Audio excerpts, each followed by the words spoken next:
Махаббат ертегісі екінші бөлімі.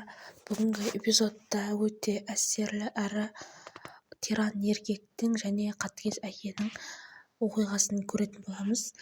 Бұл жерде Махир қызды еріксіз сүйіп алады, артынан оның жүзігін ұстап күледі. Ал қыз болса ашуланып кетіп қалады. Сен менің тағдырым емессің дейді, бірақ іштей ұнатып қалғанын білеміз. Үйінен тығылып келе жатқан қызды әкесі жолдан ұстап алады. Қайда жүрсің? Неғып жүрсің? Саған кешке көшеге шығуға кім рұқсат берді деп айғай салды. Осы кезде қыз: әке, мен өзімнің тағдырымды іздеп жүрмін. Сарқырамаға барып жүзігімді тастадым дейді. Әкесі: 3 күннен кейін сен бұл үйден кетесің. 3 күннен кейін мен саған байтап қойдым дейді. Әкесі өте қатыгез, жалғыз қызын аямайды. Жалғыз қызын қайдағы бір есер соққа тегес өз сияқты бандитке бергелі жатыр және онымен кездесуді талап етті. Қыз үміттеніп келді. Ол жігіт мейірімді деп: мен саған тұрмысқа шыққым келмейді, сен мейірімдісің, әкем сияқты емессің дейді. Бірақ жігіт қасына отырып ол қыздың қолын соншама қатты қысып: сен менің айтқанымдай қыласың, отыр десем отырасың, тұр десем тұрасың дейді. Осы кезде қыз амалсыз жылап дәретханаға шығуды рұқсат сұрап, артынша Махир бұл қызды көріп қалып, қызды құтқармақ болады. Қыздың қолына сүйреп: жүр, мен сені одан құтқарамын деп алып қашады.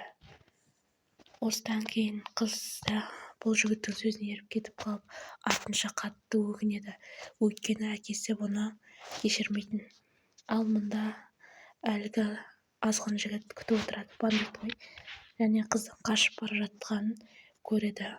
Ол әрине Махирдің көлігімен, Махирдің комиссар екенін қыз әлі де білмейді.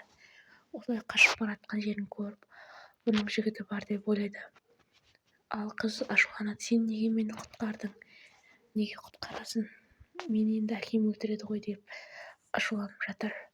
Бірақ жігіт те: сені құтқаруға тура келді дейді. Екеуі көлікте отырып ұзақ ұрсады. Соңында айтады, жігіт айтады: мен сені үйленем дейді, қолыңды сұрауға барам дейді. Бірақ айтады қыз: енді кеш, менің күйеу жігітім бар дейді. Мына жерге келіп шағымданады: сенің қызыңның жігіті бар, мені тастап қашып кетті, ауыр өлбеде күтемін ауруханада деп өсектеп жатыр. Қыздың әкесі қызының бетінен шапалақпен ұрып: 3 күн емес, ертең сен тұрмысқа шығасың деп айқайлады. Қыз жалынып жатыр: әке, мен оны ұнатпаймын, мені олай қинап беруге қақың жоқ деп жатыр. Ал жігіт болса мәз болып тұр, өзінің ісіне риза болып, өте оңбаған жігіт. Жалғасын келесі бөлімде салатын боламын.